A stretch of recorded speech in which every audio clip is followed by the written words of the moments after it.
Good afternoon, everyone. Welcome, Minister. Welcome, Home Secretary. We will start this afternoon with briefings with brief remarks from our Minister of Foreign Affairs, and then the Home Secretary, and then we will welcome questions from the media. Minister, please. For opening remarks. We can sign first too.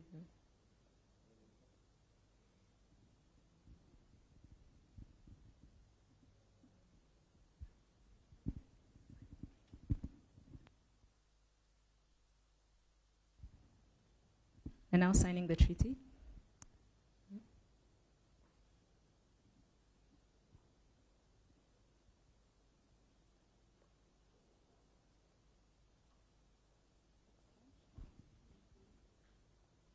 Exchange is now happening.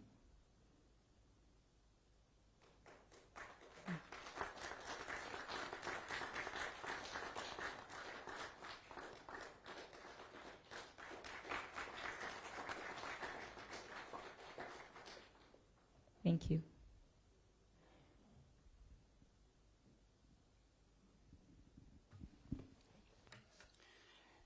James Clevery, Secretary of State for the Home Department. Ladies and gentlemen, let me begin by welcoming you and your delegation to Rwanda. It is indeed a pleasure to have you here as Rwanda and the UK continue to work together on our migration and economic development partnership. This partnership reflects Rwanda's commitment to protecting vulnerable people and our country's track record in welcoming and hosting refugees and migrants from around the world. Rwanda and the UK understand that there is a critical need to find innovative ways to address the suffering of migrants making dangerous, desperate journeys under the exploitation of criminal human smugglers. There is also a need to tackle the underlying causes driving people from their homelands. In other words, the boats will not be completely stopped unless we reverse the lack of opportunity and insecurity in countries around the world. The treaty we have just signed today, will reinforce the mutually beneficial framework for cooperation that we have developed.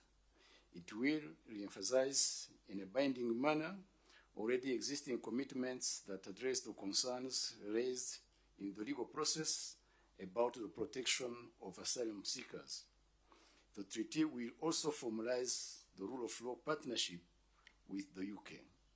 Together, we will build the capacity of our asylum system as a safe and human migration process. This partnership will also strengthen our asylum process system by exchanging best practices and providing capacity building and expertise in the area of migration. I want to reaffirm that the people relocated to Rwanda will be welcomed and that they will be provided both the safety and support they need to build new lives. Rwanda looks forward to further strengthening the cooperation with the United Kingdom and to implementing this treaty. Dear Home Secretary, dear James, I welcome you to deliver your remarks before we take a few questions from the media. I thank you for your kind attention.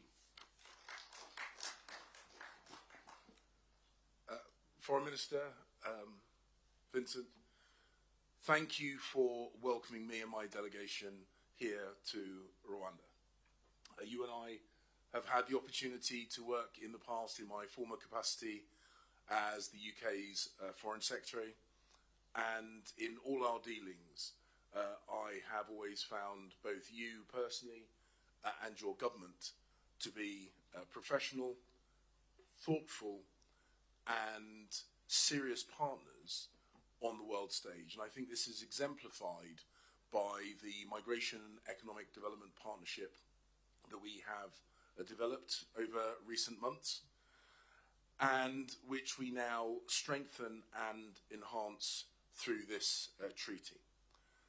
As you have said, Rwanda has now established a strong reputation for the humane and a professional administration of refugees and migrants. This is something understood by the UK and the multilateral community. The treaty that we signed today builds on that joint work.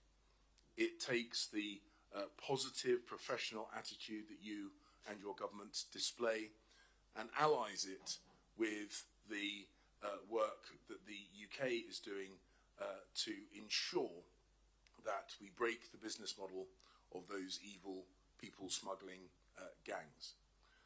We want to make sure that people can live in safety and prosperity, and that is why, in addition to the migration element of this partnership, the economic development part is incredibly important. We recognise that people will understandably move away from conflict and from famine, and therefore it is in all our interests to address these long-term drivers of mass migration. But we should also make it clear that those people coming to the UK should do so through safe and legal routes, and that those who put themselves in the hands of people smuggling gangs will not be able to remain in the UK.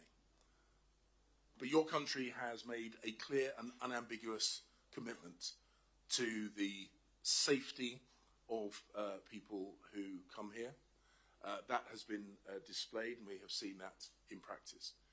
You've also made a strong commitment to work with the UK and international partners in order to make sure that the robustness of your judicial system is clearly on display. And we are very proud to be a long-standing partner in that endeavour.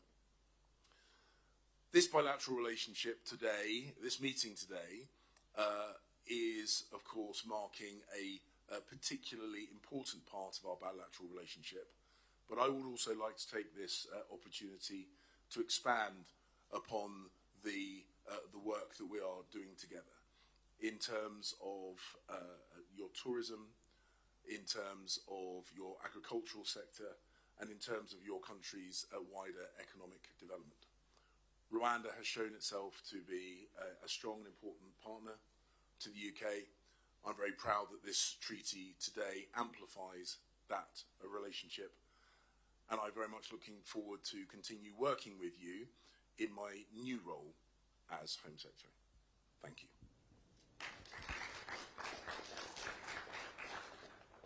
Thank you very much. We'll now take questions from the media. It will be one question per person. Chris, please. Thank you, Minister. Mr. Cleverly, thank you. Mr. Cleverly, you're far from the first Home Secretary to head here to try and get this project up and running. What makes you think this time it can be a success? And can you guarantee that migrants will be on their way here as soon as the spring? Or are you crossing your fingers and hoping for the best? And a question to Dr. Baruta, if I may. How frustrated are you at the ongoing delays in trying to bring about this policy? And were you offended by the judgments of the UK Supreme Court? Thank you both. Chris, thank you for the question.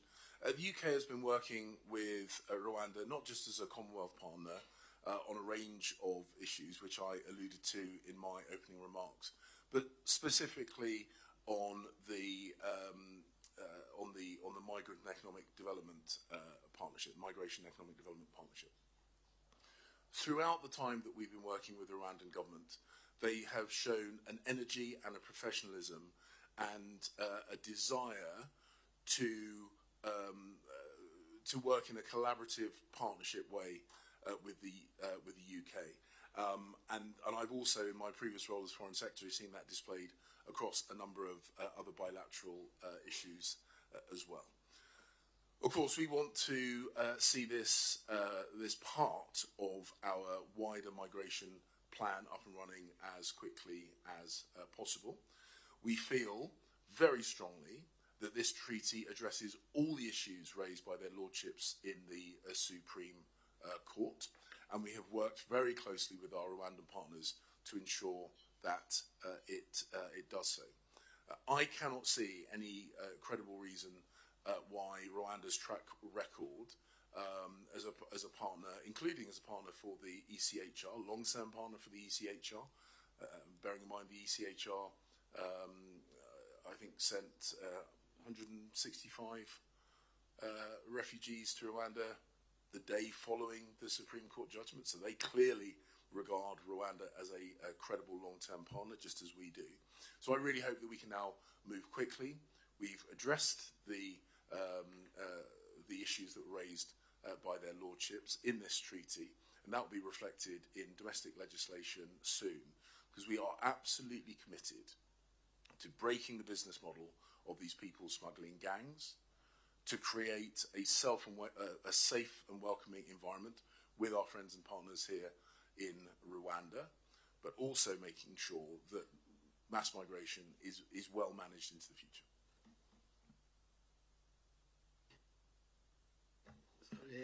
Let me say that Rwanda's commitment is driven by our belief in what is right, rather than seeking external validation or praise. Rwanda is proud to be part of a solution to a global crisis, that is the migration crisis. And it is crucial to recognize that the UK Supreme Court reliance on speculative concerns rooted in UNHCR criticisms contradicted the UNHCR's own previous expressions of appreciation for Rwanda's inclusive refugee policies. So it begs the following question. How did we go from model to dangerous country in just 4 short years? And how much of this perception is linked to internal UK politics? This being said, I would say that there is always a room for improvement to any system designed by human beings, Rwandan or British. So this is the reason why we worked on this treaty, and we accepted to partner just to make sure we can improve our asylum system, and that we have a fair and transparent system in place for those claimants to be able to appeal, or just to have a judgment which is fair and transparent. Thank you. Thank you very much. Rapia? Flora?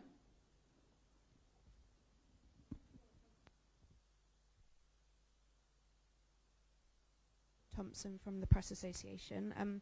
Home Secretary, how much additional money has the UK government agreed to pay Rwanda in light of this treaty? If you're unable to tell us, can you explain why, please? And a question for Dr. Biruta as well.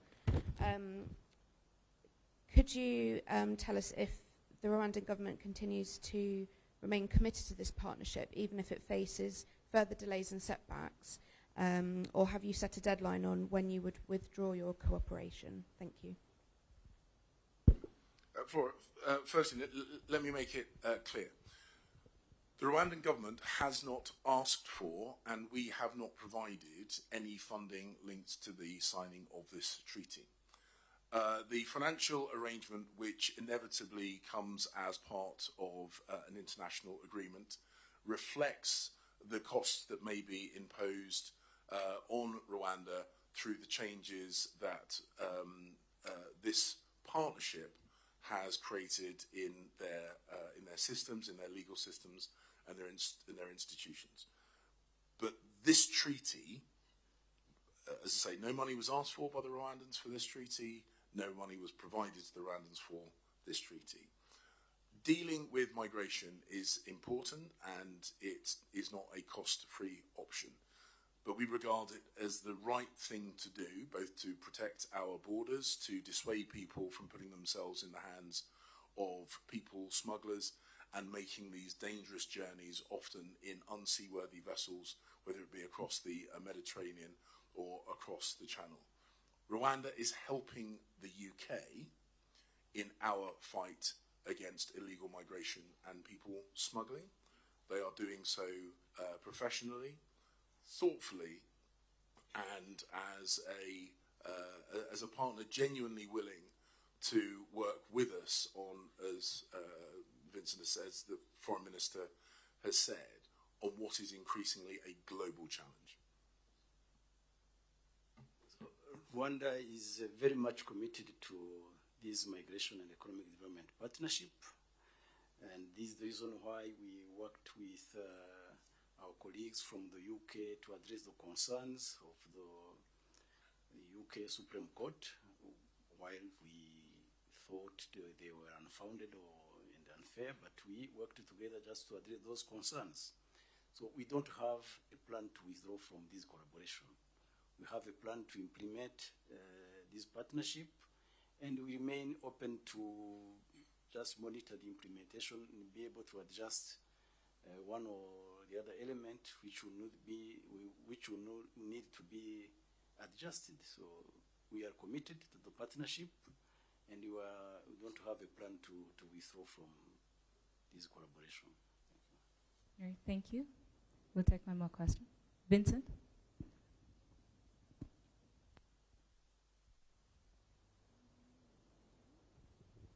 Thank you very much. Vincent Gasana, Katie Press. If I may, Dr. Biruta, as has been stated, this agreement, now treaty of course, comes within the context of what is understood or was understood to be a global challenge of human traffickers and smugglers.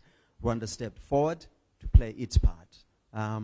Primarily, the country now hosts a school from Afghanistan when the Taliban took over their country.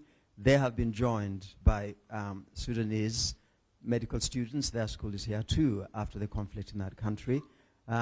You've also got this emergency transit mechanism from Libya, where it's scarcely believable people are actually being sold in slave markets. And they are now in Rwanda and thriving. And anyone who's been to the Mahama refugee camp, as I have, and seen the refugees who spent 20 plus years over there, know that while it's not home, it's a good place for people to bring up their children. Now, for all of that, in return for all of that, it seems that Rwanda is being traduced pretty much worldwide in the Supreme Court, the UNHCR, which itself has described Rwanda's policy as exemplary. Their word, bizarrely, goes to the Supreme Court and says Rwanda is an unsafe country to be. So are Rwandans entitled to ask themselves, why is Rwanda continuing this agreement? Why are they allowing themselves to be traduced? Why not just say, look, we've done our best. We are happy to step forward and participate in what is a global crisis, but we don't want this thrown in our faces anymore. What explanation would you give to them? Why is Rwanda bending over backwards over this? So we continued with this partnership because we believe that we are doing the right things to contribute to a solution to this global migration crisis. You mentioned it, we have refugees in this country from all over the world, from Sudan, from Afghanistan, and from the region. And we believe that we are doing the right things in receiving these refugees. The fact is that there are situations around the world which will continue to produce refugees. And it is not helpful for all of us to criticize a country like Rwanda, which is contributing to a solution, while we are not even addressing the root causes. I mean, all of us are not even addressing the root causes which produce those refugees.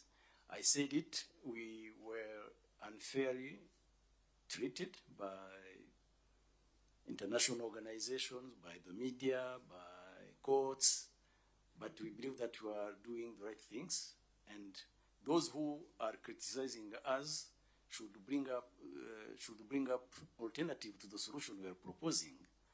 So let's just move forward and implement what we have agreed to do, and just wait for those who are criticizing us to see what alternative system they are going to propose to this problem.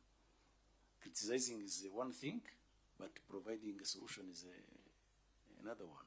So we are working on providing solution, and I think we will survive those criticisms from these various organizations and actors. Thank you.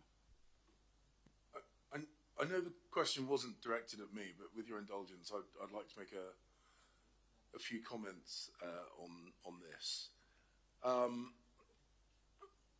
I have a huge amount of admiration for the fortitude of the Rwandan government, who, as you say, have been the recipients of criticism, I think, completely out of keeping with the effort that the government has been making on behalf of the UNHCR and other organisations and those refugees themselves. There is a desire, as you have heard, to keep improving those processes and work closely with international partners like the UK and others in order to continue that evolution and improvement of processes, just as all governments should seek to do. The UK and Rwanda are working on this because it is important, not because it is necessarily easy or that it buys you cheap or quick popularity. We do this despite the fact that it is difficult and sensitive, because if we don't address these issues, the people that will ultimately be the winners are the people smugglers. They are the slave traders. They are the criminal gangs, and they are the extremist voices who always take advantage of human difficulties and hardship. Rwanda is stepping forward to be a thoughtful and careful partner in solving these incredibly difficult international issues. I think that they deserve support in doing that, and I have been uncomfortable with the tone and the volume of some of the criticism directed at Rwanda for having the courage to step forward and to try and be part of the solution rather than part of the problem. Thank you, Minister. Thank you, Home Secretary. That's all the time we have for today. If you have any questions, any more questions, please do let me know, and we can proceed from there. Have a good day. Thank you so much.